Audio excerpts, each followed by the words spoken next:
It's the Tiny and Nate Show. I'm Tiny. And I'm Nate, here to help you create time and money freedom through real estate investing, so that you can live a life full of impact and joy. All right, we are back. The Tiny and Nate Show is alive. It's a beautiful Monday at 3:19 in the Pacific Northwest. How are you, Tiny? I'm so good. Glad to be here. Ready to do another week. I'm glad I'm not driving right now and that I get to do this with you. How are you? Yeah. What was their drive? You did like a super long drive this weekend. Yeah, Central California to North Idaho. Just helping a buddy move. Woo. But glad to not be in a moving truck right now. So Absolutely. good. And I finished up a big painting job this last week. So we're like showing our age. We're not quite old men yet, but we're like feeling it a little bit, right? You in that bumpy seat. Feeling it more than we used to. Yeah, it's not just like, all right, let's go do that. It's like, are we sure we need to do this? Okay, here we go. I'm picturing a 7 foot tall, Tiny. I know you're 6'10", right? Not 7 foot. But I'm 6'10". gonna always call you 7 foot. Dude, someone guessed that accurately for the it's maybe 1 in 500 people that guessed that right. And I was at the hotel getting breakfast, and it was like, I don't know, 8 a.m. Some guy was like, "Hey man, how tall are you? Are you like 6'10"? And I was like, no one ever gets that right. Yeah, he nailed it. I give him a high five. So I'm picturing all 6'10" of you on that moving van bouncing up and down on that pneumatic seat or whatever. I hit my head several times. Did I tell you that? Yeah. It definitely was a learning lesson. It was like being in the back of the school bus when somebody, when the driver hits something, you come up off your seat and I like hit the top of my head and swerve this huge truck. I was like, what was that? We made it. What are we talking about today? We have very much tangent. All right. We got 3 things to talk about today. One is a quick announcement about a local real estate investors pub night, and the link for that to RSVP if you're in Bellingham, Washington, or in the Pacific Northwest, and you can get to Bellingham, Washington for St. Patrick's Day this Thursday, 6 p.m. at Bob's Burgers and Brews. It's a real estate investors pub night, and you got to RSVP because there's only 5 spots left. So it's going to be about 21 of us there. Yeah, exactly. That filled up quick. So it's going to be awesome. Yeah, it did fill up quick. So the idea is to network. We're going to interview a local investor who's been a good friend of mine and a former running partner of both of ours, right, Tim Cornwell. And we're going to, yep. Sweet. And he has some great experience buying properties, no money out of pocket. And he also has a lot of experience buying multifamily, even manufactured home parks and mobile home parks. And so we're going to interview him on that. And then give people lots of time to drink and eat and hang out and network and find deal providers, find cash providers, find people that they want to, learn from, as well as maybe do deals with in the future. Should be good. That's fantastic. Yeah, I think we've done 2 deals with people we met at the last one that we did. So it's definitely a great opportunity to meet folks. And what I love about those events is like the amount of learning and sharing that happens. It's like when you go to investor events versus like a real estate agent event. I don't know why real estate agents, Kate was saying this last week. Why do real estate agents like network? They're all competitors, but investors, it seems like they can work together and share like what you're learning and what you're doing and who you know. And so anyways, I love those meetings because I found them so valuable. I go to ones here locally in Idaho and they're phenomenal. So that's definitely go to that if you can get in. Absolutely. So the link to RSVP should be both in the comments and in the description of this if you're watching it on YouTube. If you're not, go to livingwellprops.com/rei-pub-night-rsvp-form. That's the only time I'm going to say that on the whole show. What was that one? Sorry, I didn't catch that. That's amazing. That is a super long URL. And so that was number 1. That's number 1. What else are we doing? All right. Today we're going to talk about speed bumps and wins. So everybody everywhere likes to talk about their wins in real estate investing, but sometimes it's a little bit harder to be transparent about your losses. So wins and losses. So today we're going to talk about 2 losses we had recently and what we learned from it. And then I kind of want to interview you about a recent deal that's still in process. Sweet. But that just really looks like a win from where I'm sitting. Yeah, I love that. And when we were thinking about, what should we talk about on this one, some good feedback I've gotten is like, people are enjoying the podcast because it is real. It's not like the ESPN highlight reel. It's not like someone's Instagram feed. We're trying to stay upbeat and have fun because, why do it if you're not having fun? But we also don't sugarcoat when stuff gets kind of messy, or we screw stuff up, or we, missed something. Like when you were recalling a deal that we did and someone was like, why didn't you just do innovation? You're like, oh, what's innovation? So right. little things like that. It's like we have so much to learn, and we're learning every day, literally every day. Sometimes, and the like cycle from when we can learn it to when we can apply it sometimes is really short, and that's exciting. So that's another reason we're covering these things, just in case anyone's wondering. We want to do like a business update, because we talk to people who are way ahead of us, and then also people who are just getting started. And that's a question we get asked a decent amount of times. Is like, hey, what are you doing to generate your business? So I would also love to recap at the end, maybe, what the different channels that we're on, if we need to, go over that again, and then just a status update to let everybody know how we're doing our business. It's encouraging to me to see kind of where we're at now compared to, we're almost at a year, dude. That's crazy. Yeah, we're 2 weeks away from a year. That's wild. Yeah. So, yep. And it's not like we're podcast experts yet, but what's really cool to me is a couple weeks ago, I had coffee in town with a new investor who was just making offers on his first flip. And it was really cool to be able to sit down with him and just play a small part in his journey as he and his wife get started on their first flip. And so, cool. If we can do that for a few other investors over our lifetime, I think that'll be fantastic. So here are these speed bumps that we're going to talk about: recent fails and learning lessons, contract and JVing, and security on one of our flips. So I'll start with the security one, and maybe you can hit up the contract one and what you learned from it. So security, we have a flip going on in Bellingham, and it got really, really freaking cold a few weeks ago. And like any metropolitan or city, we've got our share of folks that are trying to stay warm. We've got our share of folks that are homeless. And the reality is, if you're like putting a property on the MLS to rent or sell, you might not know this, but people find them, and sometimes they break into your house because they're trying to stay warm. So I come into that property the other day, and all the heaters, the electric heaters, are just cranked on. It's like 80 degrees in there. It keeps getting hotter in my imagination. I used to say it was 70 and then 75. And I remember you saying it was 72 last week. 5 degrees in there. 9,000 degrees in there. Yeah, the house was on fire. It was pretty much like the Jurassic period, if you can picture, like going back to Jurassic Park, Costa Rica, humid, tropical. hot. There was things growing on the wall. It was that hot immediately. Yeah, and a pterodactyl swooped down right past my shoulders. I came in the door. Stole my lunch. Ugh. No, honestly, it was a little bit scary for me because I didn't know what exactly was going on, but somebody had boarded up the windows and probably broke in through the bathroom window, and they were sleeping in there. They brought in a whole bed system and found a way to stay warm, right? Because people are survivors. And so while that was difficult, and then asking them to leave, had to confront them and ask them to leave because this is not their property and they're not supposed to be there. Right. But basically the learning lesson was making sure that our rehab team, everybody knows, okay, here's the key for the system, and everybody's got to make sure that everything's locked up, including the windows, when you are done. So kind of a weird learning lesson, but not something I ever expected to have to do, but there you go. Yeah, no, it's crazy. And I came from the world of security, and it's like, if someone wants to get in your house, even if your door's locked, they can still get in.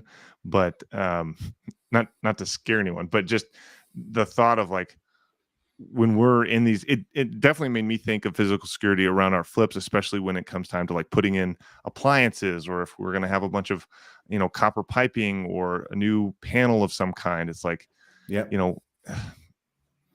are folks who are just trying to stay warm, and there's also people who are trying to buy stuff they shouldn't be, and will steal things to get it. And just like, how do we protect ourselves? As investors, that's coming straight out of our pocket. It didn't hurt anything on this one that I know of, but like, if that was to happen in the future, it's like, man, if someone stole a heat exchanger, or a full furnace, or a water heater, or ripped the wires out of the wall or something, like, I don't think there's insurance for that. I mean, maybe our insurance would cover that, but it just was something that was like, it would definitely slow your project down. Like, you'd have to get that work redone. Like, it would just, the expense involved in that was kind of worrying. So it made me rethink and talk to we had a good team meeting on like, hey, how do we do this? So I don't think it's super common, but it's just something we ran into that was kind of painful. So. Yeah. And you mentioned something that's worth pointing out. Like, we use Country Financial for our insurance, our house insurance for the properties that we're flipping. And so we can definitely refer them out, or if they're, Google them if they're in your area, Country Financial. But that brings a lot of peace of mind, when you own a property. And that one is seller finance too, right? So like, right. You definitely want to protect that asset for yourself and for the person that's holding the mortgage. Let's talk about the contract that we lost this week. Here was a painful experience. Yeah. That was rough. JVing with another wholesaler. Tell us the story.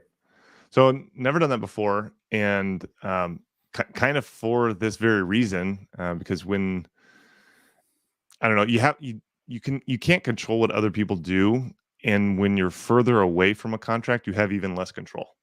And so JVing or joint venturing can be great, which is where someone has a house under contract, but they don't have a buyer.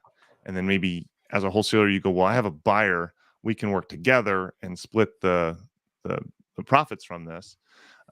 That's called joint venturing. And so we were doing that with someone that kind of a friend of a friend, or someone who we knew through someone else, which everyone vouched for everyone. And there wasn't a problem necessarily with any of the professionals we were working with, but not being there with the seller, having that conversation, looking them in the eye, knowing what their needs were, making sure they were being met, making sure everyone was comfortable on the price. It ended up falling apart. So it ended up to where the seller wanted more money, and then basically just breached the contract and said, I'm going to go sell this on the market, which is really crappy. I mean, we had 20 grand in escrow. Like that was a substantial, we got that, we're getting that money back, but it was kind of painful. Everything's going to work out, but it was just kind of like, yeah, I don't like being that far away from kind of the epicenter of decision making. Sure. So yeah, I'm still processing through that one. It's like, what did we do anything wrong? How can we learn from this? But I think it just goes to point out, even under the best circumstances, if people make shady decisions or do things they shouldn't, or go against what they say they're going to do, there's only so many contingencies you can have. If someone's not going to honor their word, could we sue them? Sure. But at the same time, another thing we learned is, when we got the contract, I had seen two problems with the contract, and I pointed them out. Okay. I said, hey, these two things are missing. And I was told, oh, it's okay. That'll get taken care of at closing. We'll get that handled later. Well, turns out those two things that were missing made it an invalid contract, which is what my concern was. And that is those two things are what I think the seller pointed to, who she didn't know this, but I'm sure the agent that she found out pointed to it and said, well, actually, technically, this isn't a valid contract because this and this. So it ended up biting us in the butt. We could have had very solid legal grounds to fight it.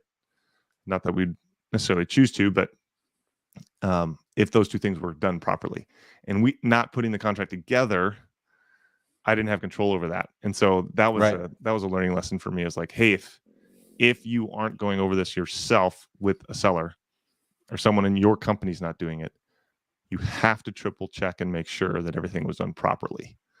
Because even though it's technically someone else's responsibility, it still completely affects me and our business and our reputation if any of that stuff is wrong. So that was just kind of like, stick to my guns. If your gut points something out and you go, hey, this doesn't feel right, like, don't just put that worry down if someone's like, oh no, it's going to be okay, because it might not. Like, take responsibility for it and get it fixed up front before you move forward and invest any more of your company's time or anyone else's money or your own money. Right. So those were learning lessons for me.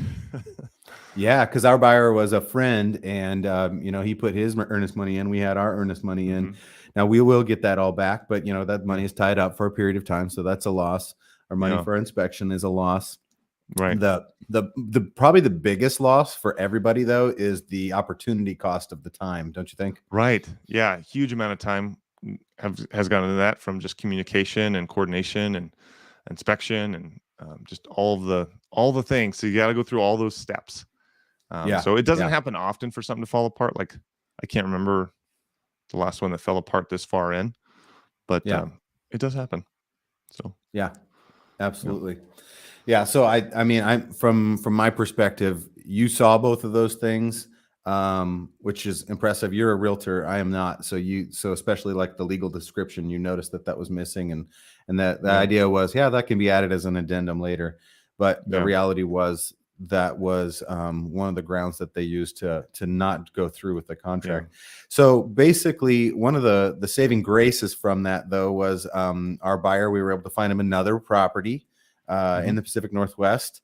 And so we move on with that. So he'll get his money back. We'll get our money back. The seller will move on.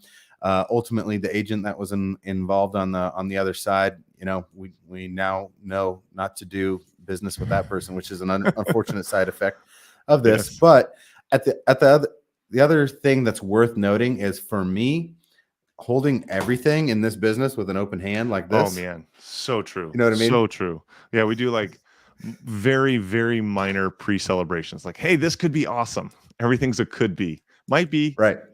This would be a good deal. Yeah, I'm definitely learning to like celebrate when the money's in the bank. Right. That's when you absolutely celebrate. Well, for me too, it's a life thing. It's a God thing to go, hey, he gives, he takes away, and we want to do well for our clients, and we want to do well for our team and our business. But the reality is, you don't catch your eggs before they hatch, and hold everything lightly, because like you said, you can't always control other people, and sometimes a contract looks good on paper, but the other person's behaviors, maybe they're going to break that contract, maybe they're going to renege on it, maybe they're going to back out on you, maybe they're going to get squirmy. So anyhow, good learning lesson. Indeed. Yeah. And always look for like the rose, or I try to look at things as like, okay, this isn't a problem, this is just a learning opportunity, so it's frustrating. I don't like it when people cheat or go outside the rules. I tend to bend rules if I think they're stupid, but if I like promise to do something, I do it, especially if it's like a legal document or a contract. It's kind of important. So that's hard. I think that one of the challenges for me, just kind of being vulnerable, is how do I keep from having my heart hardened by this experience, both towards working with other people, like towards doing JVing again, because I know I told you, like, I don't ever want to do that again. How do you not which reminds me of the attitude I once used to hear from you about employees and team members. Remember that? I do. I don't ever want to do that again. Well, don't ever. That maybe if you just but if you just take one anecdote and you shut down your thinking around a particular topic, that's my point. That's my point, is like making policy off of one experience is a bad way to make policy. So it's like, that was my one experience. So 1 for 1 sucked. Okay. Maybe try it again differently, not just not try it again. So yeah. But ultimately, I think even that feeling of it sucking, it was a pretty lightweight.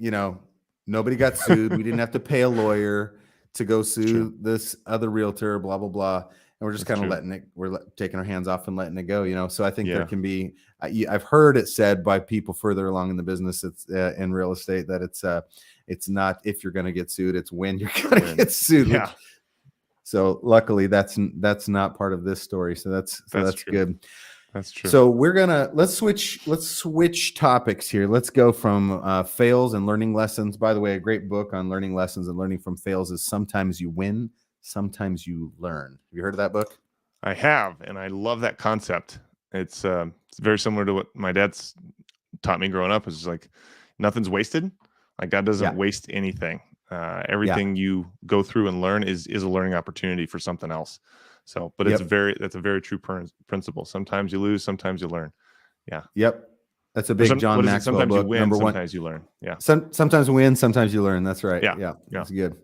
That's All a right. great So let's talk mindset about, too. absolutely. So let's talk about some recent wins or a deal that you're excited about right now. I've got a deal going on in North Idaho. You've pretty much put the whole thing together. Yeah, man. I kind of want to hear how you got it, where the lead came from, how the contract process went, and then the dispo to the fellow investor in town, kind of how that came about. Just give us the narrative. Yeah. So the encouragement kind of punchline for everybody watching this, wanting to do this or already doing it, is like, it's very similar to sports in the way I grew up doing sports. It's like if you put the work in the off season and in practice, it'll show up in the game.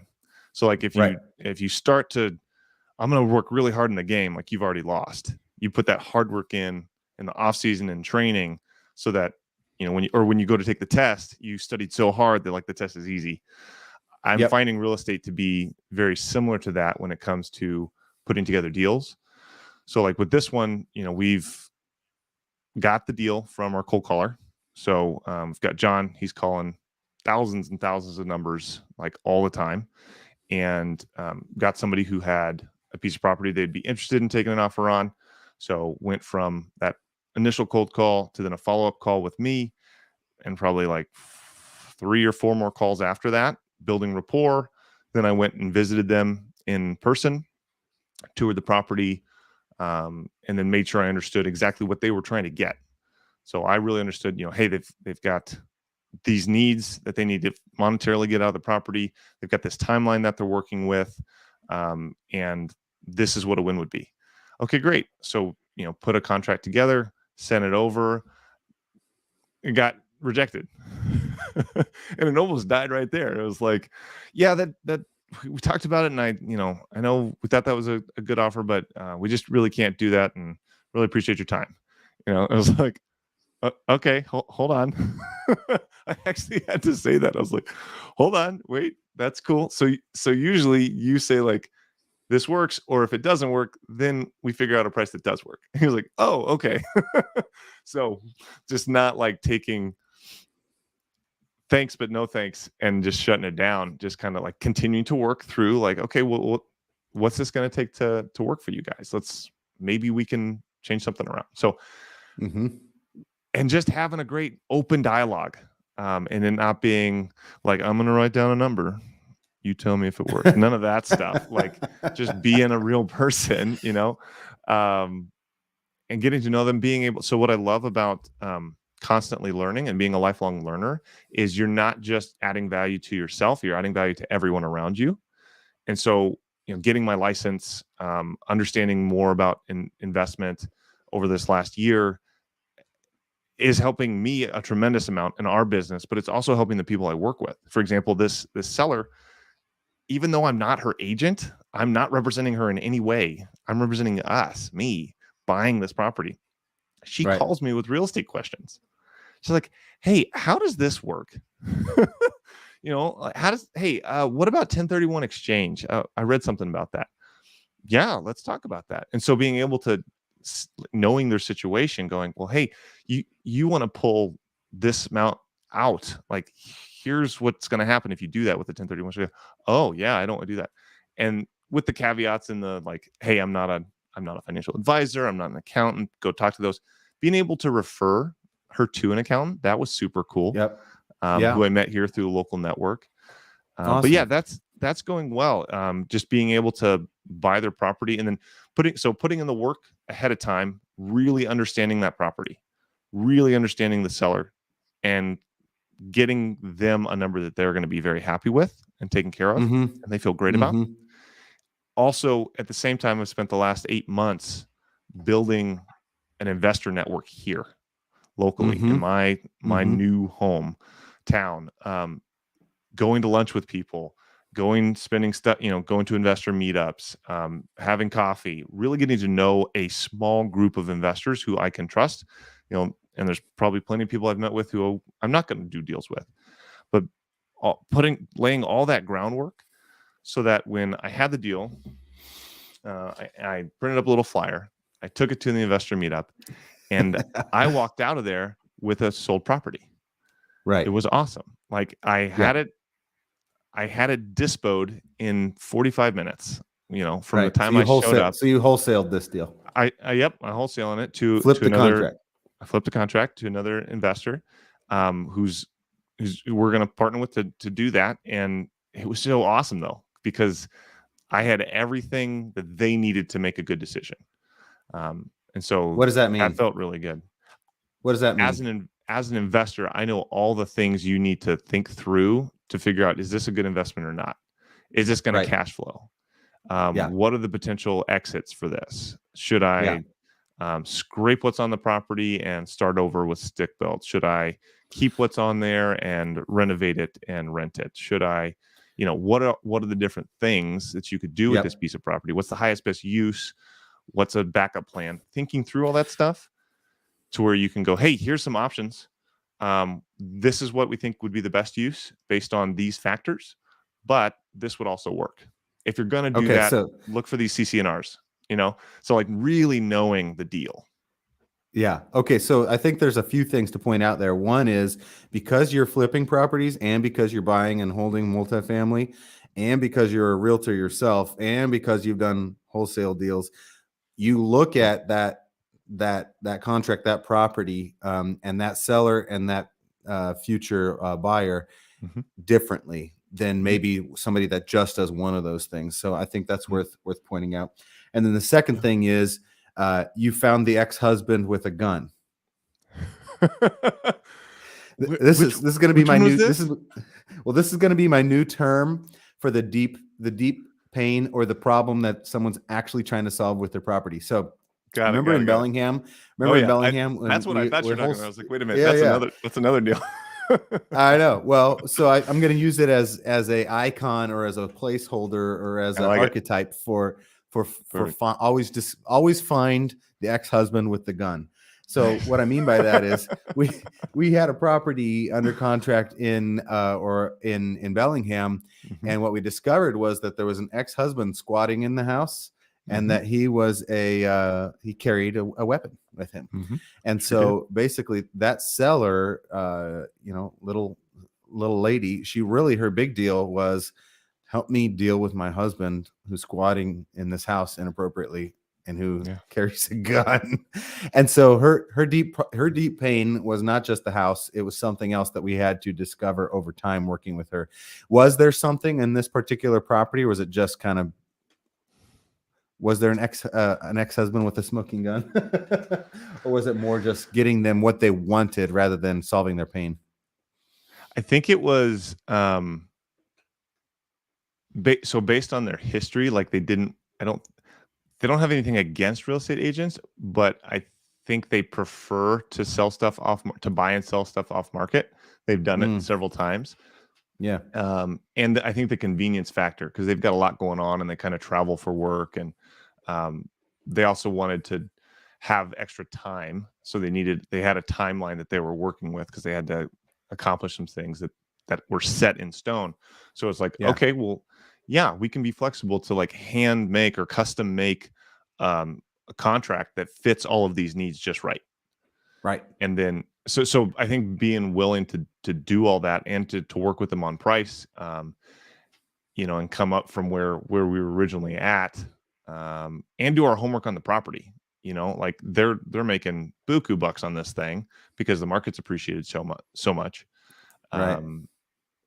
And so it's definitely a win. But some properties, there's definitely like, oh my gosh, this is such a problem. They didn't have anything quite as dramatic. I'm sure they were carrying pistols, but I didn't feel threatened by them.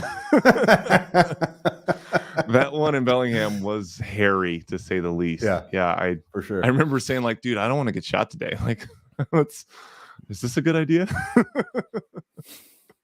So exactly. But exactly. Yeah, for sure. Well, and that's really good. I'll mention one other story before we run out of time here, but we got a lead today from our online marketing, and this person was trying to sell a house that was inherited to them 4 years ago, and they almost immediately I basically said, this was my line. I was like, I know you're really busy, so if you just want to give me the Reader's Digest version of what's going on with this property. And he blah, blah, blah, blah, shared everything, including, my father gave this to me 4 years ago. And basically it's been vacant the whole time because it's had a leak in the kitchen and the bathroom. Man. I haven't had time to get down there and do it. And basically it's just costing him taxes every, year, sucks. every, and it's dragging that neighborhood down. Months. Like, for sure.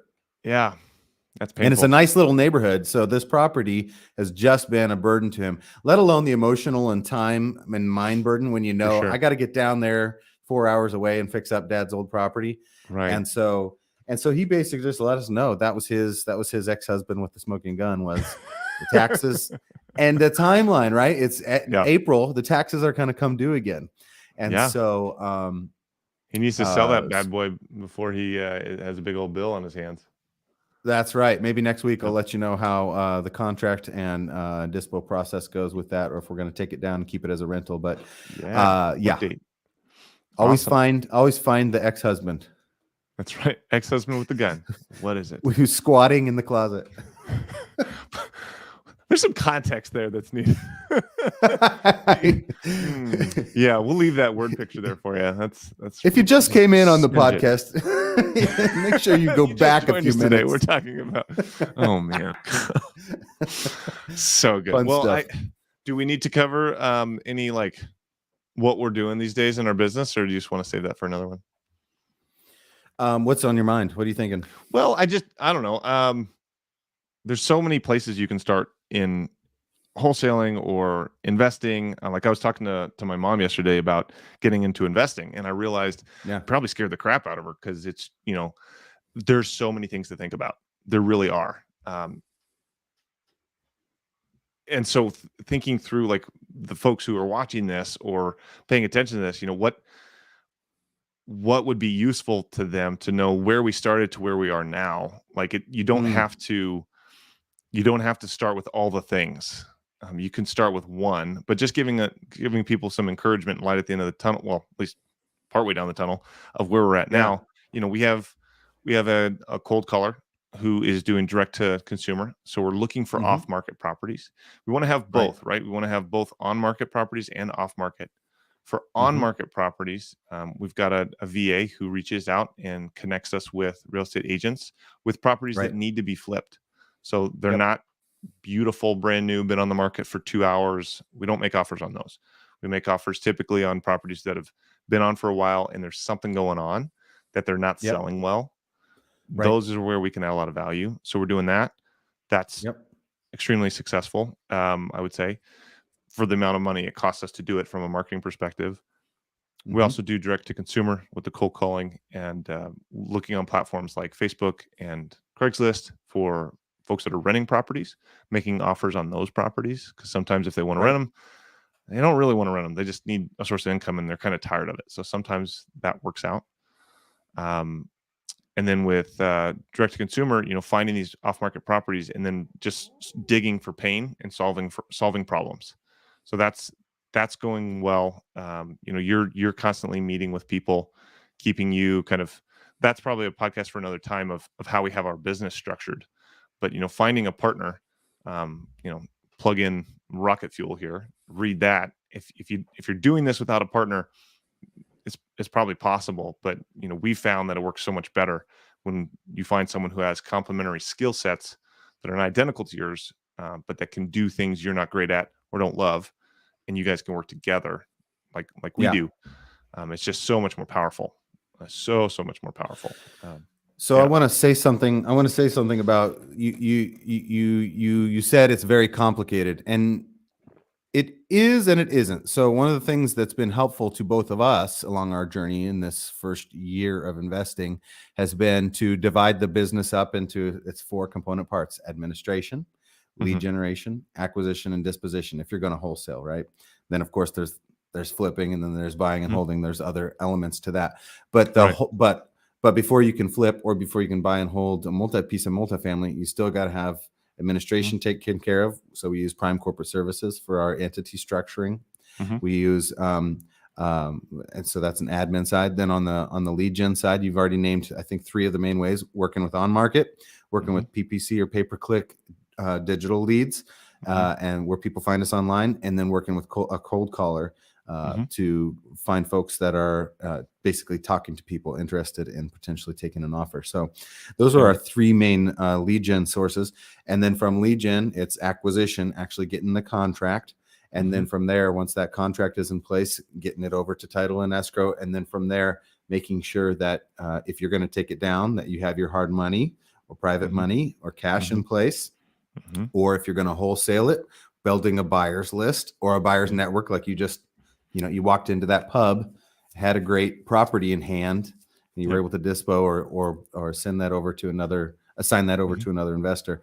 And so that process of admin, lead gen, acquisition, and disposition, once you have even our system is not perfect by any means, but it's good enough, right, for where we are today. It will probably get better in the future. And so even though you say it is complicated, I think I was thinking of investing and flipping specifically. That's what I was talking to her, because she's not going to do wholesaling. But right. And that's not to at all to demean any of the learning we've done this year. But I think when I even felt it this morning, I think the modern mindset is you have a checklist that looks like this. And you think you got to get it all done that day. And then you realize, you know what? If I just do one of these things today, as long as it fits, it's a big rock thing, we're gonna be good. And then breaking the business down into those 4 components. For sure. Yeah, it's I guess the simplicity of it and the nuance of it is something I'm learning to love. It's like, there's so much in real estate that you're not going to get bored fast. Like I've been in industries before where it's just like, all right, this is lame, but this is so dynamic, and there's so many different ways to do things. And it's one of those things where there's so many people doing it one way, and they're only aware of that one way to do it. It's like, what if I showed you a new way to tie your shoes that was like way faster and never came undone? Like, oh, wow, I want to do that, which I actually do know, by the way. Wow. Yeah. Does it involve using... Nope. Does it involve using telephone cords from the 1990s? I was tying my shoes wrong until I was like 22 years old. Yeah, it was amazing. They never come undone. We'll have to have a Double knottings for demonstration losers. So I'll have to show you. Yeah. Anyways, what I was saying was, there's just so many things to it. So like my mom, she's not going to set up an acquisitions company like we have that's really geared towards getting contracts and lots of acquiring of those direct to consumer and off market kind of stuff. But she wants to flip property. She's got a ton of experience managing builds and new construction and all that stuff. And so being an investor, it's like, okay, well, here's the things you have to think through. And it's security so good, of your bathroom windows. Security, how to buy it right. Calculating all your costs. What the point is that there's just so many wonderful parts to this, and as long as you got a couple years, like you've got time to learn it, and you don't have to learn everything all at once. We're learning it as we go, and just continuing to connect with people who are way down the road from us or just peers with us, and being able to learn. So I'm loving this. I think it's a lot of fun. Sweet. It's really cool. Yeah, all right. Really well, that is today then. Speed bumps, how to learn from them. Sometimes you win, sometimes you lose, sometimes you learn if you pay attention and try and learn from every win or loss. And then just some documentation of the process. A win in North Idaho with a really cool property, and developing a network of great investors up that way. Folks, leave us a comment. Let us know what you want us to cover, and let us know kind of what you're getting from the show. We'd really appreciate it, as we just intend to help you guys generate freedom and meaning and joy in your life through real estate, investing in real estate. So, absolutely. Tiny, anything else before we sign off?